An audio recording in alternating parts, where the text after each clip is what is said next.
Well, what is going on, everyone? Welcome back to Kitchen Table TCG. My name is Louie. I hope you're having yourself a fantastic day. This is a rare time on the channel where we are going to have a deck tech. I don't know why. We're gonna have a deck tech kind of video. The Sorcery team is reaching out to content creators to do some of this stuff. So I was like, what do I have to contribute for deck techs in a TCG world? This is the finance channel. We open boxes, we have some fun, we do other things.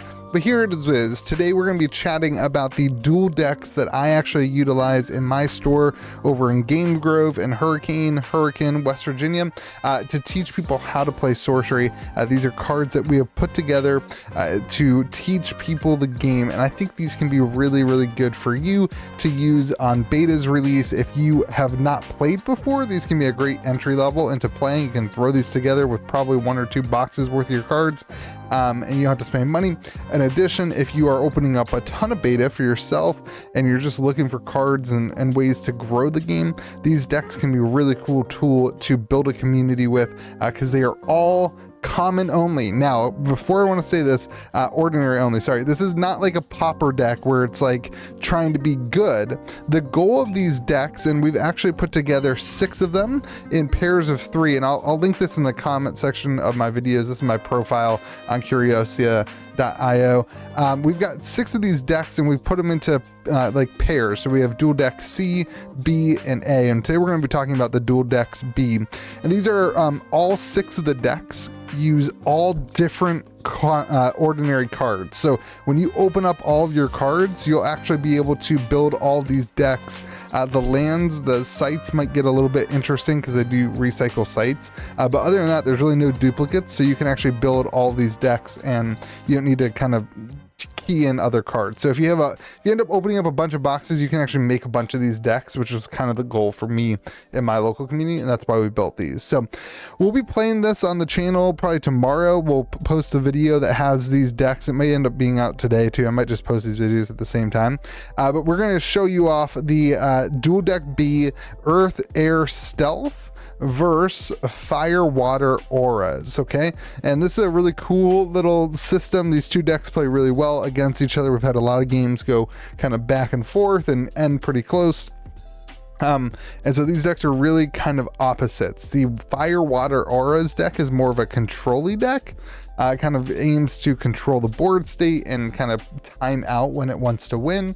And then the Earth Air Stealth is, you know, kind of more aggro, kind of sneaking around and beating up your opponent. It has some good flying stuff. So if you like playing aggro, or you're teaching somebody who has more of an aggro style in another game, you would give them the Earth Air Stealth. And if you like playing more of a control type style, you're going to want to throw down the auras. So let's talk about the stealth deck first, because it's kind of pretty straightforward.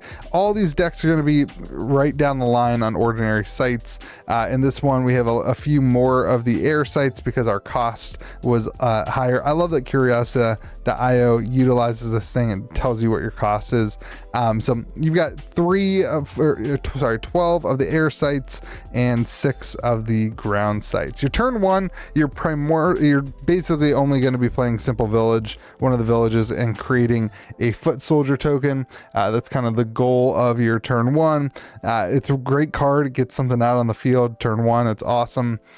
And then you're just trying to pop in with different things. There's a lot of recursion here. You've got zombies and the miracle worker. So as the other deck is trying to control you, you are able to bring things out of your graveyard and you just continue to be able to pressure on things.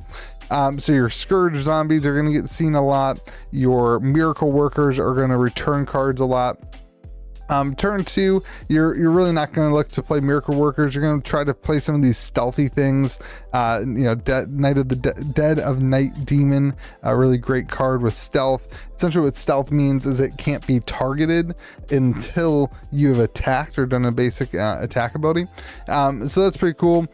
You got some flying stuff, right? Like this one's hard because turn 1 you're going to be playing Simple Village, but this is actually a really good opportunity to teach if you're teaching the game, to teach about how threshold works, because a lot of times on turn 2 they're going to try to play a Cloud Spear, and then you have the opportunity to teach them about the threshold cost. So that's kind of a win. Yeah, I mean, other than that, it is pretty straightforward, guys. This is not rocket science of a deck. You're flying, you've got really good movement. Cloud Spirit's a really good win con because of the way that the game works with the movement. You're recurring things with Miracle Workers and Scourge Zombies. Midnight Rogue allows you to have some of that ranged attack and kind of get around the auras that your opponent's going to have. And then really the roaming monsters is the bread and butter of this deck. Being able to, in the dual deck system, being able to get around the following deck that we're going to talk about, the roaming monster just kind of circumnavigates everything that the other deck's trying to do. And if the other deck does manage to do that, you've got 8 disenchant cards or 8 aura removal cards, which really come in handy because the next deck is all auras, it's all control-y, it's all working on the board state. So a lot of fun. Again, this one does not require a lot of brain power to play. You're just trying to kill your opponent as soon as possible, and you've got Cloud Spirit and a roaming monster to help you get there. Let's go to the aura deck, the more control-y deck. This one obviously has a little more, timing on it. It's got 16 auras, so you are not shying away. With the first deck, it's like all minions, right? It's very easy to teach. This one's a little bit more complicated, especially because the auras all kind of interact differently. One of the things that often came up, like wall of fire, wall of ice, it goes on a border, versus when you're teaching about auras, you typically talk about them going on like the corner and affecting 4 sites. So you got kind of that kind of stuff going, but you're basically protecting your avatar and your land by putting up walls of fire, walls of ice, late game by creating blizzards that allow your, basically buy you turns, because you get on death's door or right before death's door, you blizzard on yourself and you can't take the damage, you can't be attacked. So it's a good way to kind of just draw out the game. Should have talked about the mana. It's straight down the middle. You've got 10 of each colors here. The remote deserts, red deserts, arid deserts help early game. You're dropping these down to destroy your opponent's minions. It works really well at kind of navigating the board state. You've also got drowns in here. Remember, when you play a drown, it does have to be on a water site. But this is, again, when your opponent is attacking you so much in the dual deck system, it teaches those mechanics, which is really the heart of this deck tech, and the heart of these decks is to teach people how to play the game. And so Drown is a really great card that teaches a couple mechanics. It teaches them what submerge could be if the card was submergible, because you do have a coral reef kelpie that you can then talk about the submerge mechanic, but it also affects the board state, and it works in this control deck for the control. You've got the scarabs, death right here. This is going to be where you're going to win the game from. You're going to be flying, attacking the avatar, doing 4 damage when you blow the scarabs up. You really, when you're playing this, want to save the scarabs and save the vile imp for as much damage to your opponent's avatar as possible. The vile imp can really be used to control the board as well, but there's not a ton of damage in this deck. To win, you're really going to need to utilize the scarabs kind of intentionally and use them as a resource that isn't coming back. The kelpie here, the fish, it's not that great.